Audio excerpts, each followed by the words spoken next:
한국경제TV 생생한 실전 투자 정보 와우퀵. 월 5,000원 커피값으로 투자 정보가 내 손 안에 배달됩니다. 와우퀵 N에서 만나요. 시청자 여러분 안녕하십니까? K스탁 라이브 진행의 온인주입니다. 오늘 원래 종목 딥담화로 준비한 주제가 있습니다만 시장의 변동성이 워낙 다시 극심해지고 있어서요. 긴급 시장 진단으로 전환해서 진행을 하도록 하겠습니다. 지금 투자자분들이 가장 궁금해하는 부분이 바로 이걸 겁니다. 그래서 오늘 대체 우리는 어떻게 대응을 해야 합리적인 것일까? 네, 그래서 오늘은 이에 대한 대답, 결론부터 시작해서 시장의 방향성, 수급, 그리고 그에 따른 대응 전략까지 차분히 짚어보도록 하겠습니다. 깊이 있는 시각을 전해 주실 분 모셨습니다. 김장렬 유니스토리 자산운용 본부장, 이권희 위즈웨이브 대표 나와 계십니다. 어서 오십시오. 네, 안녕하십니까? 네. 2주 전 딱 오늘 저희가 시장 그때 급락할 때 긴급 진단으로 의견을 좀 받아봤었는데 지금 시장에 대해서 리스크 관리는 철저히 해야 한다라고 두 분 그렇게 말씀을 해주셨단 말이에요. 그리고 나서 시장의 반응이 계속해서 좀 심리적으로 위축된 흐름이 이어지고 있습니다. 그래서 오늘은 이런 시장 속에서 우리는 과연 계속 지켜봐야 하는 것인가 아니면 떠나야 되는 것인가, 이것을 기회로 모색해 봐야 하는 것인가, 두 분의 시각이 바뀌는지 체크를 해볼 거고요. 저희가 이렇게 이야기를 나누는 동안 한 분 더 합류하셨습니다. GFM 투자연구소 이진우 소장과도 함께 하겠습니다. 어서 오십시오. 네, 안녕하세요. 네, 열심히 달려오셨습니다. 자, 첫 질문은 바로 이겁니다. 그래서 어떻게 대응을 해야 할 것인가, 자유롭게 좀 말씀해 주시면 좋을 것 같아요. 지금 이 순간에 12시, 1시 입장에서 할 수 있는 건 아무것도 없죠. 아무것도 없어요. 뭘 합니까? 9시 5분에 만나서 얘기했으면 할 얘기 있었고요. 9시 5분에는 뭐라고 하셨을 것 같아요? 위기다. 위기다? 네. 시장이 위기다라고. 예, 위기다가 말씀드렸습니다. 그리고 저는 이제 어저께도 말씀드린 건데 하이닉스 같은 경우에 7% 정도 하락 정도로 마무리된다면 기회가 있을 수 있다. 아니면은 쉽지 않다. 삼성전자 99만 7천 원 정도 안착하면은 기회가 있을 수 있다. 쉽지 않다. 이거는 기술적으로 어저께 미국에서의 비슷한 주가들이 내려간 흐름, 그거하고 대비했을 때 한국에서는 이 정도 이상 빠지면 약간 과매도 같은데, 그게 이제 시장에서 용인한다면은 좀 기술적으로 어렵다. 대형주에서 이렇게 일단은 시작을 했고요. 제가 그 한 달 전부터 얘기 드렸던 코스피 지수의 그 적정 레벨이 3,830에서 3,950이었거든요. 그 이상 가려면 금리 인하가 확실해야 돼요. 그리고 이제 유동성이 확실할 때 4,150까지 봤는데 가다가 무너졌죠. 금리 인하가 이제 물 건너간 것처럼 나오고 여러 가지 나오니까 지금 그 3,950 밑으로 내려가는 건 타당하다. 근데 여기서 어떻게 하느냐, 이건 다른 것을 얘기하는 거니까 내려온 것 자체는 이제 타당했다. 금리가 인하 못하니까 네. 이렇게 된다고 볼 수 있겠습니다.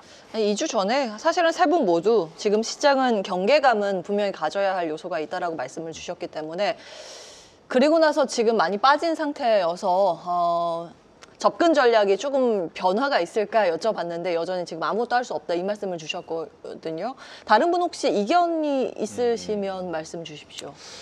일단 뭐 지금은 조정 국면이라고 보는 게 맞다라고 좀 봐요. 왜냐하면 단기 급등에 따른 조정은 위에서 한 15% 정도까지는 네. 언제든지 나올 수 있는 거니까.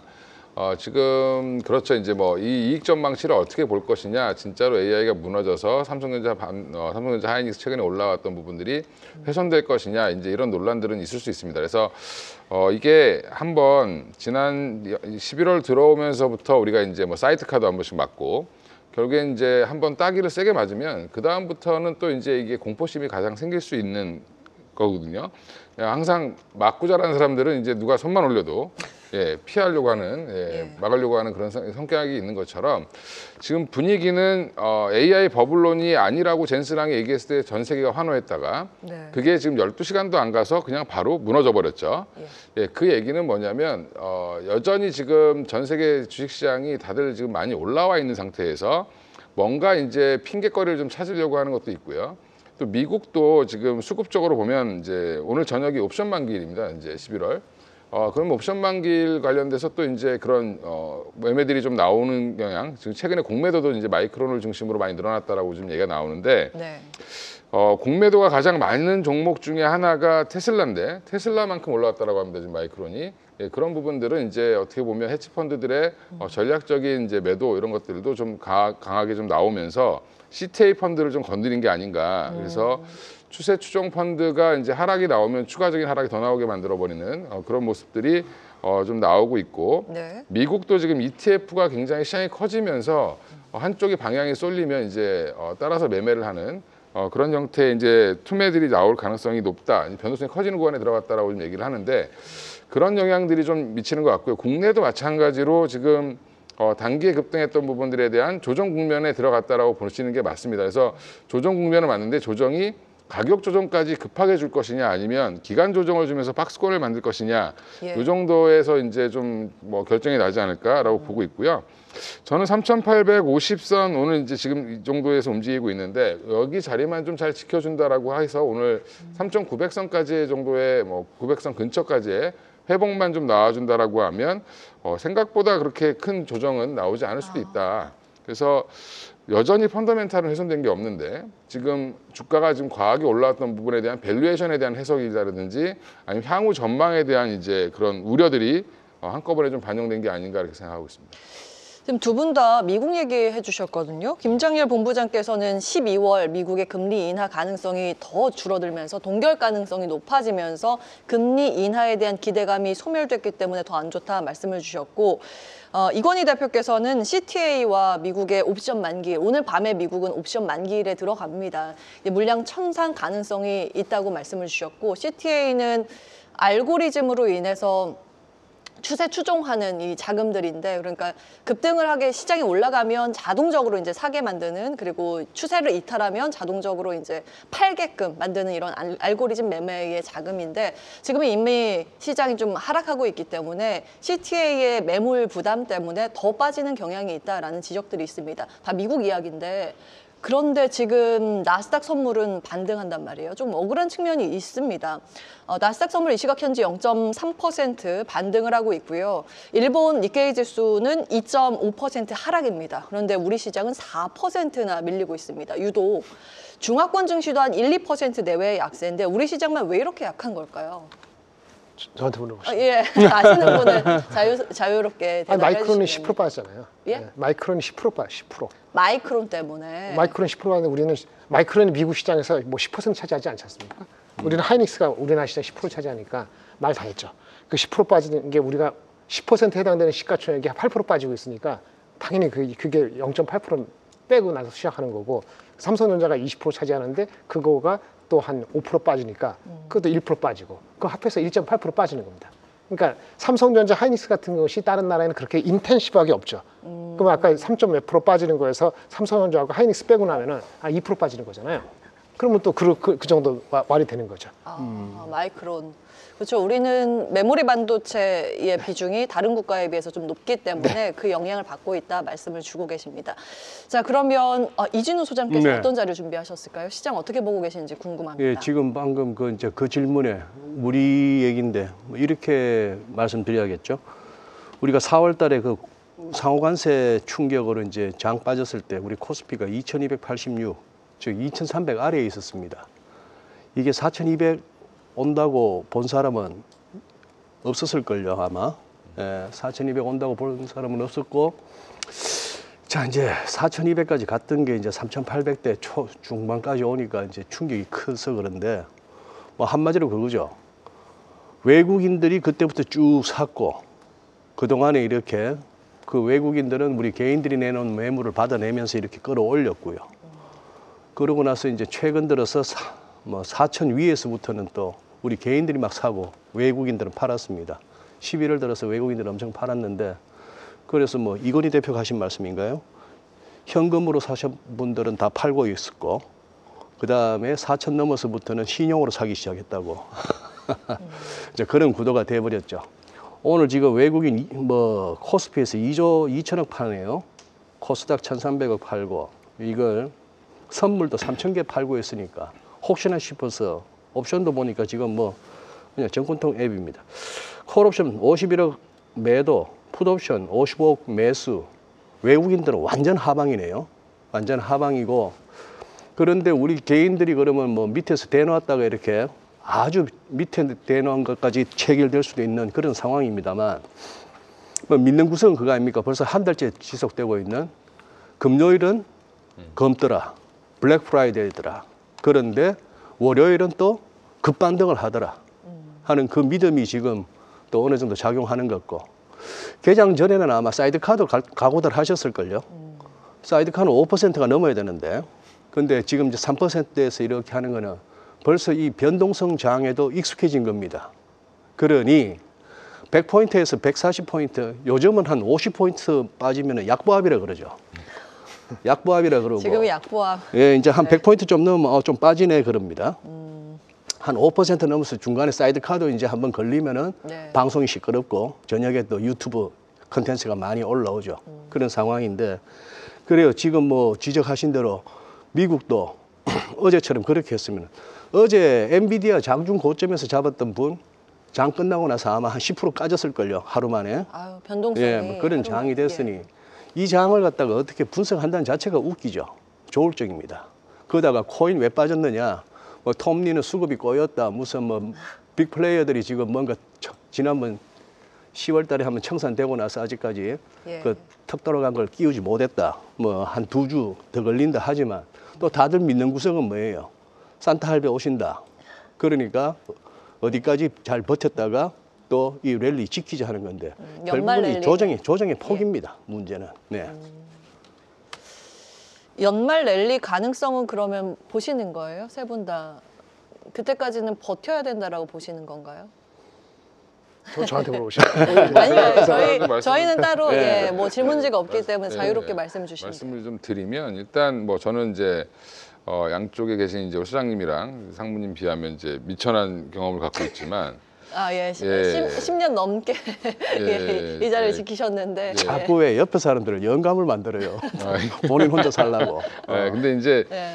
그런 거죠. 이제 위기, 그러니까 저도 이제 거의 뭐 주식을 한 20년 가까이 봤는데, 항상 위기가 있을 때 보면 빠질 때는 계속 안 좋은 얘기만 들리고 올라갈 때는 계속 좋은 얘기만 들리죠. 근데 네. 지금 좋은 얘기 계속 하다가 좀 이제 안 좋은 얘기 살짝 나오니까 굉장히 지금 많이 흔들고 있는데, 미국의 뭐 지금 뭐 사모펀드 이슈라든지 뭐 그 외에 이제 뭐 지금 빅텍 회사들이 아니면 그 좀 작은 이제 그 네오클라우드 업체들이 회사채 발행하고 사모펀드 만들어가지고 지금 좀 투자한다.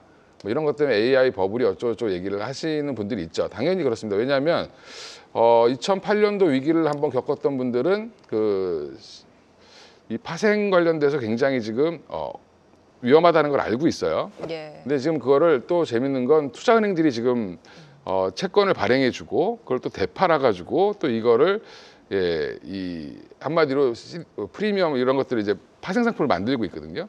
근데 그런 것들에 대한 지적들이 나오고 있는 부분이고요. 이제 이런 것들은 이미 우리가 당했던 경험이기 때문에 또 그게 좀 확대되면 제재를 가하겠죠, 당연히. 그래서 그런 것들은 아마 저는 위기가 단초가 되진 않을 걸로 보고 있는데, 여러 가지 경고를 주는 거죠, 지금 현재. 그리고 지금 연준 의원들이 뭐 지금 매파성 발언을 계속 많이들 하고 계신데, 거기에는 딱 두 가지 측면이 있는 것 같아요. 하나는 일단은 트럼프한테 좀 한마디로 좀 저항을 하는 그런 부분들도 있고, 쿡 기사 같은 경우는 아예 대놓고 지금 얘기를 하는 거죠. 그렇죠. 예. 그리고 이제 그런 약간 정치적인 것들이 좀 반영이 됐다. 그래서 지금 누구는 그렇게 얘기를 하죠. 이제 속은 비둘기인데 겉으로 매파인 척하고 있다. 예. 예. 그리고 지금 미국은 단기 자금이 지금 생각보다 많이 말라 있어요. 이제 지금 셧다운이 너무 오랫동안 해가지고 이제 미국의 지금 재무부가 갖고 있는 자금들이 이제 조금씩 풀리고 있는 중인데, 그런 것들이 여전히 여파가 좀 남아 있는 걸로 보이고, 그러다 보니까 이제 거기에 지금 AI에 너무 지금 투자가 가속화되면서 자금들을 그쪽에서 빨아다니다 보니까 시장에 이제 단기 자금들이 좀 말라 있는 거죠. 네. 어떤 분들은 뭐 12월 달에 12월이나 뭐 조만간에 연준이 자산 매입을 통한 양적 완화를 할 수도 있다, 이렇게 얘기하시는 분들도 계세요. 큐티요. 예. 예. QE. QE를 한다는 거죠. QT를 종료하는 순간 QE를 한다는 거죠. 네. 근데 지금도 사실은 되게 웃긴 상황이었던 게 금리를 내리면서 QT를 하고 있었어요. 한쪽에서는 돈 풀고 한쪽에서는 묶고. 그렇죠. 예, 조금 이상한 상황이었잖아요. 그러면 지금 QE 한다 그러면 예. 왜 이상하다고 생각할지 모르겠지만 그것도 이상하지 않을 수 있는 거죠. 예, 이제 이게 그래서 이렇게 오히려 위기가 와야 사실은 자산 가격이 조정을 좀 받아야 연준 위원들도 룸이 생기죠. 그러니까 금리를 인하하면 자산 가격이 더 뛸 걸 아는데 계속 지금 올라가니까 매파적으로 발언을 좀 하는 것도 있지 않나 저는 개인적으로 보고 있고요. 그래서 지금 뭐 그러면서 핑계는 우리가 이제 데이터를 못 봐서 그래 이렇게 얘기하는데 데이터를 못 보겠습니까? 마이크로 데이터 다 보고 있어요. 보고 발표만 있는데 안 하는 건가요 지금? 아니, 그러니까 이제 그런 거죠. 정부의 공식적인 데이터를 못 보는 거지 연준 내에서 자체적으로 데이터를 수집을 합니다. 그러니까 대략 연준 흐름은 알고 위원들이 있겠군요. 바보가 아닌데 그 엄청난 그 은행 총재들 분들이 똑똑하신 분들인데 돈도 많이 받으실 거 아니에요, 그렇죠? 그런 분들이 그냥 그 공무원들이 쓴 그 데이터 하나 믿고 통계청에서 만든 데이터 하나 믿고 금리를 정한다는 것 자체가 웃기잖아요, 그죠? 그런 걸 보면 이제 이미 이제 시장은 또 거기에 지금 금리 인하를 안 할 거다라는 거에 대한 확신을 가지면서 조금 더 반영을 시킨 거다. 그러면 12월 달 금리 인하 물 건너갔구나. 그러고 이제 지금 장을 더 조정받는 거다라고 보시면 되고 아까 김장렬 우리 이제 상무님이 말씀하신 것처럼 금리 인하를 안 한다는 걸 전제해서 지금 하이닉스 삼성전자도 같이 조정을 받는 거죠. 어떻게 보면. 그런 것들이 이제 좀 복합적으로 작용했다. 저는 근데 여전히 긍정적으로 보고 있습니다. 지금의 이런 것들도 지나고 나면 또 한 번의 기회였구나라고 또 생각하지 않을까 저는 이렇게 보고 있는데 12월 한 중순까지 12월 정확히 10일 그러니까 공교롭게 FOMC가 12월 10일이죠. 11일. 11일. 네. 그리고 우리가 지금 옵션 만기일도 11일. 선물 옵션 동시 만기일도. 맞아요. 우리나라. 네. 네. 외국인들 매도 포지션 쌓여 있습니다. 아, 예. 그럼 이거를 어떻게든 눌러야지 지금 수익 구간에 들어갔겠죠. 근데 오늘 현물은 엄청나게 파는데 네. 선물은 또 2,500개 안 팔아요.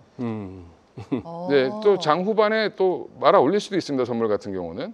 그렇군요. 그러니까 지금 어떤 거냐면 대놓고 팔지도 않고 대놓고 사지도 않고 지금 대놓고 사는 거죠. 바닥에.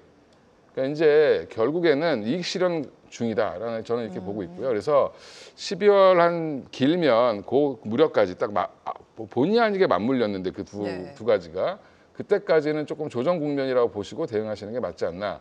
그러면 현금이 있는 분들은 또 좋은 종목을 여기서 사시면 되고 또 지금 물려 계신 분들은 현금이 없다. 그럼 기다려야죠. 지금 뭐 아까 상무님 말씀대로 지금 무슨 대책을 지금 손절하면 잘못하면 바닥에 팔 수도 있는 거죠. 그런가요? 물론 추가 하락이 나올지 뭐 내일 당장 월요일에 반등이 나올지는 아무도 모르죠. 사실은. 그렇죠. 그러니까 이제 우리는 이제 대응을 하는 거지 예측을 할 수는 없습니다. 사실은. 그래서 대응을 어떻게 하느냐는 이제 본인 판단. 여기에서 내가 조금 현금을 만들 거냐, 뭐 아니면 이제 여기서 더 살 거냐 이런 부분들은 본인의 포지션에 따라 다를 수 있다. 이렇게 말씀드리겠습니다. 지금 전체적으로 펀더멘탈은 변화가 없는데 수급 이슈로 인해서 지금 흔들리고 있기 때문에 수급의 변곡점일 가능성 12월 미국의 FOMC 12월 11일을 기점으로 우리나라도 선물 옵션 동시 만기일이 겹쳐 있기 때문에 그 이후로는 오히려 기대해 볼 만하다. 근데 지금 한 3주 남았거든요. 그 기간까지 어떻게 버텨야 하는지가 이제 고민입니다. 증권 관련 업에 종사하신 지 한 20년 가까이 되신 분이 지금 막내시고요. 엄청난 내공의 소유자 세 분과 저희 함께하고 있습니다. 이 3주 구간 동안 어떻게 버텨야 될까요? 뭐 이렇게도 한번 볼 수 있지 않을까요? 지금 이제 자 삼성전자 한 5만 원대에서 11만 2천 원 갔다가 지금 이제 9만 원대입니다. 이걸 갖다가 지금 뭐 용을 하셔도 되는데 호들갑을 떨어야 됩니까? 5만 원에 있던 놈이 11만 2천 원 갔다가 그것도 단기간에 갔다가 이게 지금 조금 이제 이렇게 왔어요. 누가 호들갑을 떨고 누가 두려워야 하는가 하면은 높은 데서 샀던 분이나 그것도 레버리지 쓰신 분들이 겁을 내는 거죠. 지금도 예를 들어 단기 트레이딩 하시는 분들한테는 이렇게 물 좋은 장이 어디 있습니까? 장중에도 뭐 한 종목 갖고도 샀다 팔았다 한 서너 번 해서 하루에 몇 %씩 뭐 자 이런 장이 있는데 그러니 길게 가시는 분들에게 있어서는 이것이 2000년 닷컴 버블 붕괴나 2008년 금융위기 때의 붕괴 같은 정도가 아니라면은 조정의 폭이 고점 대비 한 10여 프로 아니면 20% 정도까지 간다 하더라도 그게 뭐 뭔 의미가 있겠어요? 근데 이제 그걸 가지고 우리 같이 매일매일 방송하는 사람들 입장에서는 매일 호들갑입니다. 아닌 말로. 펀더멘털 지금 그러면 엔비디아 때문입니까? 어제 미국 장이? 아니거든요.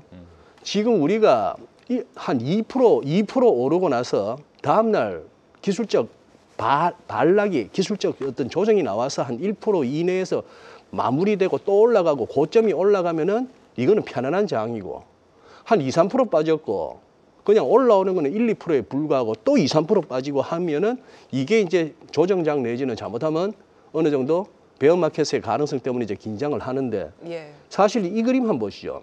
뭐 글로벌 모니터에서 재인용합니다만 이게 지금 밑에 시간대를 보시면은 이게 지금 딱 어제 뉴욕 시간 11시입니다. 엔비디아 실적 보고 프리장에서부터 나스닥 막 올라갔거든요. 엔비디아도 많이 올라가고 했고 그다음에 하얀색은 비트코인 가격입니다. 그런 상황인데 왜 이때부터 막 추락을 했느냐 하면은 그만큼 심리가 안 좋은 거죠. 갑자기 흘러내리기 시작하면 이유를 알기 전에 일단 던져보는 거예요. 자, 리사 쿡을 갖다가 조금만 더 보시죠.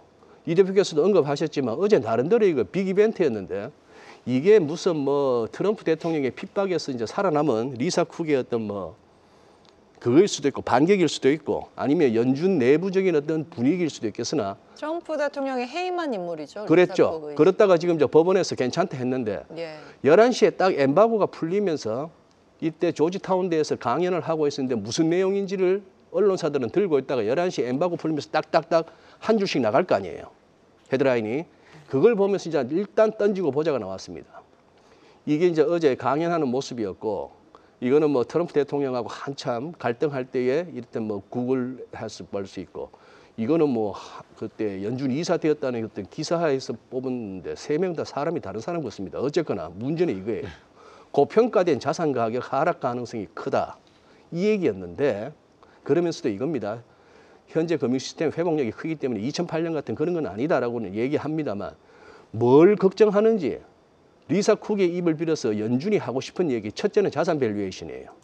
그래서 이거 지금 흔히 말해서 이 펀더멘털 대비 이 가격이 역사적 어떤 그 기준하고 한번 그거보다 높으냐 낮으냐를 볼 것 같으면 주식시장, 회사시장, 레버리지 대출, 주택시장 할 것 없이 여러 시장에서 역사적 벤치마크 대비 좀 높다. 예. 자산 가격에 약간 거품이 있다 하는 얘기고 그 다음에 프라이빗 크레딧 이쪽을 갖다가 지금 사모펀드, 사모대출 이쪽을 얘기한 거예요. 그래서 금융기관들이 사모펀드에다가 많은 대출을 해주고 있다 하는데 여기서 결국 표현이 이렇죠.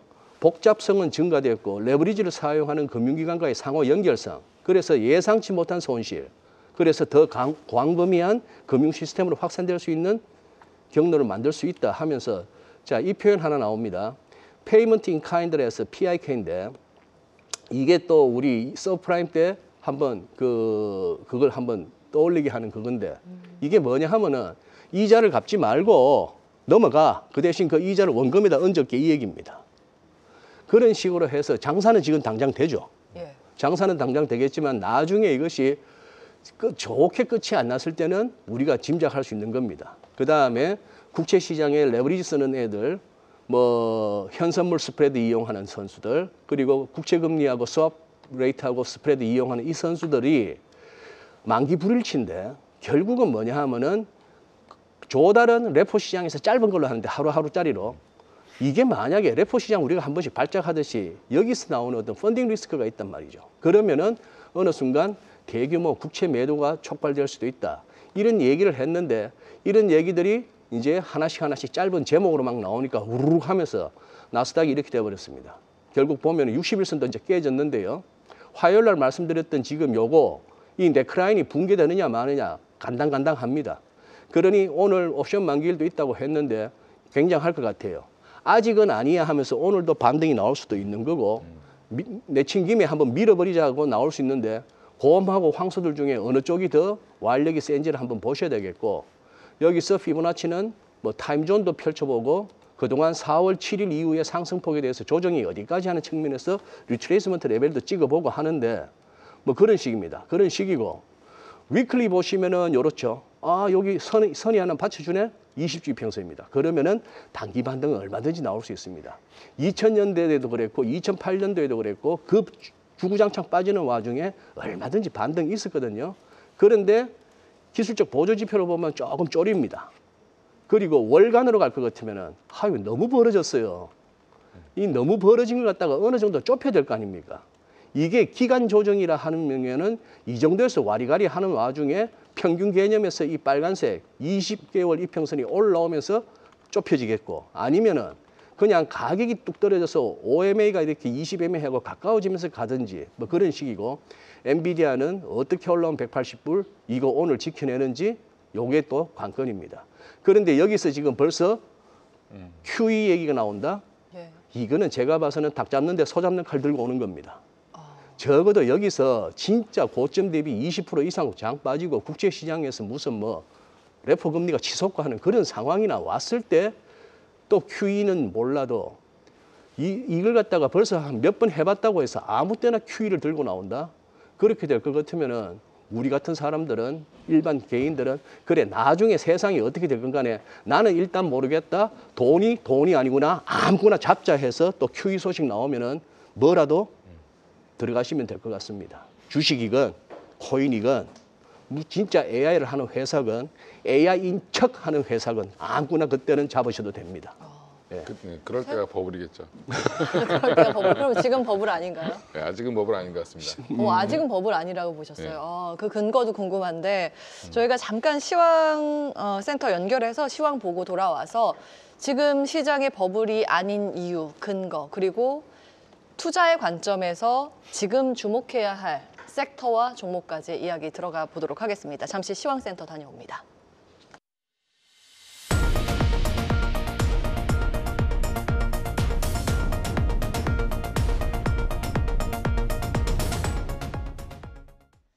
네, 그럼 시장 긴급 진단 지속적으로 이야기를 나눠보도록 하겠습니다. 세 분의 시각은 당분간은 일단 리스크 요인이 많기 때문에 조심하자. 그러나 그 리스크 요인이 대부분 펀더멘털보다는 수급 상황과 연관된 부분이기 때문에 긴 관점에서 그러니까 이 변동성 구간을 지나고 나서는 여전히 좀 긍정적으로 볼 필요가 있다라는 말씀도 해주고 계십니다. 앞서서 이건희 대표께서 버블이라고 생각하진 않는다라고 말씀 주셨거든요. 저는 그 이유가 궁금합니다. 일단 시장에서 지금 왜 버블로 보는지 정리 부탁드리고요. 그리고 나서는 왜 다른 시각이신지 말씀해 주시면 좋을 것 같습니다.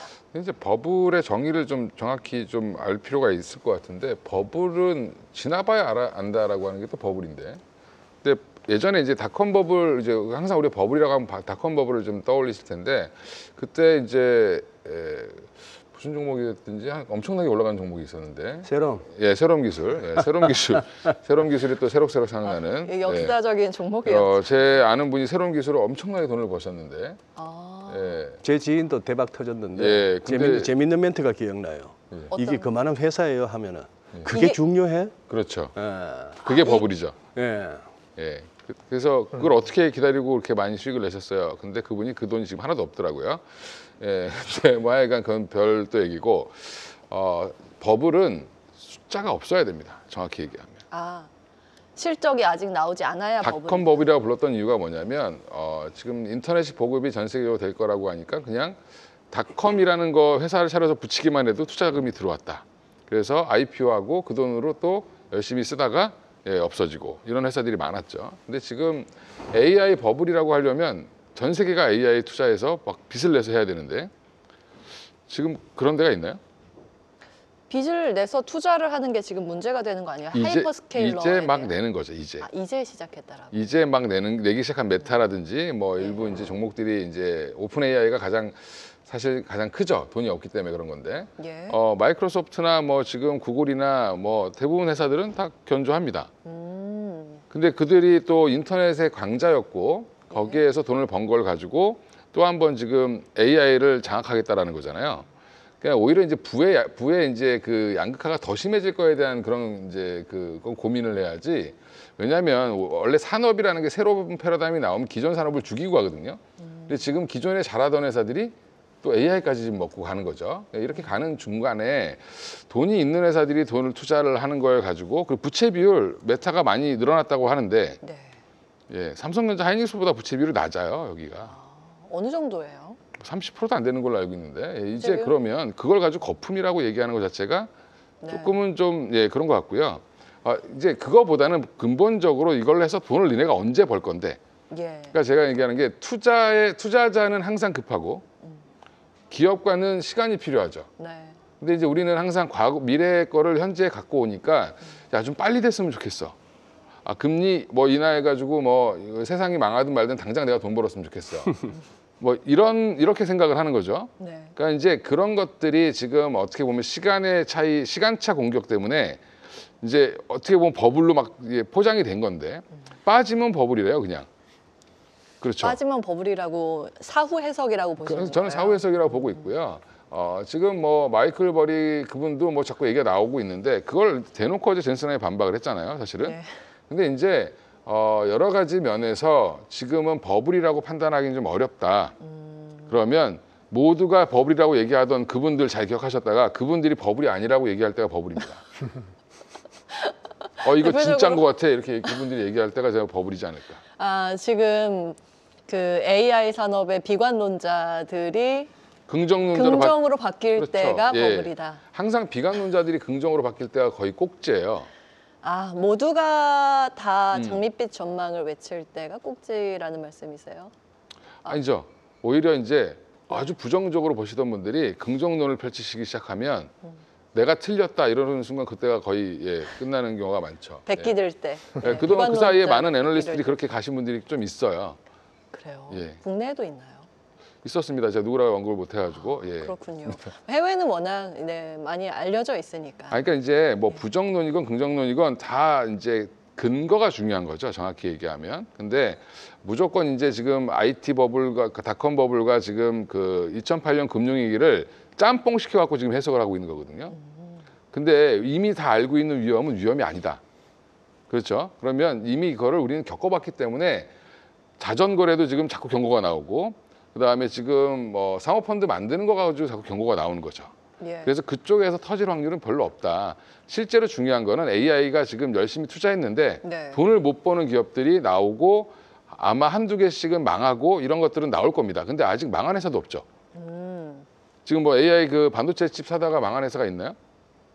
그건 거기는 버블의 워낙- 증조는 아니다라고 저는 보고 있는 거죠. 아하, 그렇군요. 모두 알려진 악재는 악재로서의 힘이 없다라는 이야기가 있죠. 그래서 지금 일각에서 제기하고 있는 버블론의 근거는 좀 약하다라고 말씀을 주고 계십니다. 뭐 기업들이 이 투자를 해서 당장 망할 기업이 있는 것도 아닌데 너무 성급하게 비관론이 번지고 있는 현재 구간이 오히려 기회라고 보시는 거고요. 그러면 그 어디를 좀 보고 계시는지 네네. 궁금합니다. 조금 더 좁혀서 들어갈까요? 만약에 시장이 지금 기회를 주고 있다면 우리는 어느 기회를 봐야 될까요? 섹터나 뭐 종목 이야기로 조금 더 들어가 볼까요? 근데 일단은 저는 반등은 하긴 하겠죠. 미국의 지금 나스닥이 고점 대비 한 7% 빠졌고요. 맞나요? 그 정도 빠졌을 겁니다. 7%요? 7% 빠졌고 필반이 가장 많이 빠져 13%인가 12% 빠졌을 겁니다. 그러니까 3배로 샀으면 36% 빠졌겠죠. 아까 지금 말씀하셨는데 3배로 산 사람들이 곡소리 나는 겁니다. 12% 빠졌는데 36% 빠졌으니까. 그러니까 우리가 보통 10% 이상 빠지면 커렉션, 조정으로 들어가잖아요. 거기에 딱 걸려 있어요. 그러니까 반도체는 조정으로 들어갔고요. 그다음 나스닥은 조정에 들어가기 직전이에요. 예. 우리가 딥이라 하면 5% 정도 빠지는 게 딥이거든요. 그 딥에서 샀는데 더 빠져 10% 이상 빠지면 이제 공포가 오죠. 공포가 오기 직전입니다. 그리고 아까 버블 얘기하는데, 그러니까 비합리적인 투자 방식이 팽배해질 때 버블 얘기가 나오고요. 작년, 올해 이렇게 나오고, 그게 더 세지는 건 주가가 많이 올라갔을 때 그 경고가 나오죠. 그리고 이제 터지고 나서는 이제 버블인데, 그럼 언제 터지느냐? 버블성이 있다 자정하고, 그는 금리를 올리고 긴축을 할 때 터집니다. 금리 인상기, 네. 긴축기. 네. 그러니까 지금 QE랑은 정반대인 그렇죠. 거죠. 그게 나오면 터져요. 그럼 그게 나올 우려가 뭐냐? 긴축 언제예요? 인플레가 우려될 때 하는 겁니다. 그러니까 결국은 인플레가 우려가 되면은 긴축을 할 수밖에 없고, 그러면 금리 동결이 이번에 12월에 금리 동결하는 게 문제가 아니고요. 예. 내년에 상반기에 금리 인하를 계속할 수 있느냐? 그러니까 긴축의 우려를 전혀 안 느끼고 다시 갈 수 있다면 이건 바닥이에요. 근데 긴축의 우려가 일어나는 인플레가 우려가 생긴다면 다시 원론적으로 그게 펀더멘트를 건드리게 돼 있습니다. 그러니까 지금 우리는 펀더멘트 이상이 없다고 하는데 긴축의 우려가 생길 수 있다라고 확대 해석할 수 있는 여지가 생기면 나중에 문제가 돼요. 그래서 반등을 치고 그게 아직 모르는 거니까 반등을 하겠습니다만 다음에 올라올 때 반등의 각도하고 위치는 이 그 긴축 우려, 그렇죠? 예. 버블을 건드릴 수 있는 우려가 또 나타나느냐 안 나느냐 이게 달려 있는 거예요. 그래서 이렇게 금리 인하 갖고 난리를 뽀개는 거거든요. 그래서 이거는 이번에 그 12월 10일 날 금리 인하를 안 한다고 해서 안 하면 안 됐지만 이미 주가 반영돼 있으니까 그거는 크게 이슈는 아닌데 네. 한다고 해가지고 반등을 해가지고 올라온다 하더라도 그게 완전히 우리의 그 걱정거리를 없애서 넌스톱으로 4,200, 300을 하는 순환길로 바로 들어오느냐, 네. 12월에 금리만 인하만 하면 다 바로 오르냐, 그거는 잘 모르겠어요. 저는 그게 이슈지. 4,830이 온 것이 4,800 깨져갖고 내려갈 수 있다. 예. 오늘 미국장 그게 안 빠지면 우린 바닥이에요. 근데 문제는 올라가는 데 있어서는 그게 계속 신경 쓸 것이다. 그 얘기를 저는 드려야 되는 거죠. 그래서 아까 예. 어느 섹터를 공략하느냐, 공략이라는 개념을 진짜 내후년까지의 버블이 안 깨진다고 생각하고 AI 문제 없다고 가정하신다면은 예. 반도체가 중심이나 AI 중심으로 들어가는 게 맞고요. 예. 저는 이제 거기에 있어갖고 신규 진입하는 분이 뭐 50% 이상을 반도체나 AI나 변압기나 하는 거에 대해서는 저는 글쎄요, 조금은 다른 생각이에요. 그래서 골고루 가져갈 필요가 있다라고 생각이 들어서 예. 반도체 AI 쪽은 한 30%, 그 다음에 예를 들어서 뭐 화장품이라든지 제약바이오라든지 음식료라든지 기타 우리는 지주 같은 것도 있을 수 있고 증권도 있는데 이렇게 골고루 가지고 가야 되고, 이번에 오르더라도 흥분하지 마시고 현금은 그냥 무조건, 여러분들이 전문 트레이더도 아닌데 예. 30%를 가지고 가야 되는데 다 문제가 돼. 왜 신경 쓸까? 현금이 없으니까. 언제? 4,150에서. 그게 문제죠. 다음에 올라올 때 또 그럴 거예요. 또 네. 그러면 이제 아무도 책임 못 지는 거고, 문제는 다음에 만약에 버블 이슈가 됐을 때는 그때는 이 곡소리가 아닐 겁니다. 아마 그 큰일이 일어날 거예요. 그러니까 지금은 내려간다는 얘기가 아니고 지금은 올라올 텐데, 올라오는 각도가 그렇게 모든 사람이 해피하게 들어갈 것인지에 대해서는 낙관하지 마시라. 저는 이렇게 말씀을 드릴 수 있어요. 예. 그러니까 사실 소장께서 말씀 주신 것과 같은 궤의 말씀을 지금 주고 계십니다. 지금 가장 중요한 건 시장의 유동성이 풀리는 구간이냐 아니면 유동성이 회수되는 구간이냐를 판단하는 게 더 중요하다는 말씀이시거든요. 만약에 유동성이 더 풀린다, 그 양적 완화 QE를 더 확대를 한다라고 한다면 앞서 소장께서는 어떤 종목을 사든 다 올라간다라는 말씀을 해주신 거고, 여기에서 이번 12월 FOMC 동결 가능성은 뭐 기정사실화니까 그 이벤트 이후에 내년에 미국이 계속해서 금리 인하를 할 것인가 여부가 더 중요하다는 지점을 말씀 주고 계십니다. 만약에 미국의 인플레이션이 우려가 돼서 금리에 대한 혹시나 다시 긴축기죠. 금리 인상에 대한 거론이 나온다면 시장이 아주 크게 흔들릴 수 있기 때문에 지금은 매크로를 먼저 체크를 하면서 시장을 긍정적으로 볼 것인가 아니면 조금 더 피해 있을 것인가, 이것을 고민해야 된다라는 그림을 그려주고 계십니다. 맞죠? 네, 맞습니다. 네, 조금 더 뭐 이야기 좀 풀어주실 예. 부분이 있으시나요? 지금 잠시 우리가 버블론인데, 버블론을 얘기하고 있는데, 닷컴 버블을 이건희 대표가 말씀하셨잖아요. 그 당시에 아무 무슨 매출 실적도 없고 수익 모델도 없는데도 그냥 회사 이름에 닷자 들어가고 텔자 들어가면 다 날아가던 그 시절, 그게 버블이죠. 가장 정확한 버블은 옛날에 네덜란드에 있었던 튤립 버블 생각하시면 됩니다. 그게 뭐라고? 말 네필 달린 마차하고 막 바꾸고 그랬어요. 그게 버블인 거죠. 자, 그러면 지금 엔비디아나 무슨 뭐 아마존이나 이런 애플이나 돈을 버는 회사들이 또 그렇게 하겠다고 AI로 이제 주도권을 잡아가겠다고 하면서 투자도 하고 하는데, 여기서 우리가 살필 거는 그거죠. 아닌 것인데 긴척하는 거. 우리 아실 거예요. 2차 전지하고 한참 얘기 나왔대. 2차 전지, 무늬만 2차 전지 하는 그런 경우. 회사 어딜 가봐도 리튬 가루 하나 없는데 무슨 리튬 관련주. 이런 것들이 버블이에요.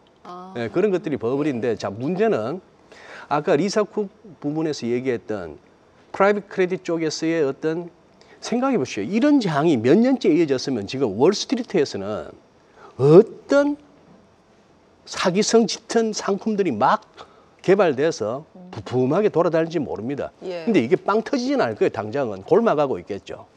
뭐 국채시장에서 이런 식의 조금 걱정된다 하는 것도 지금 당장은 아니겠죠.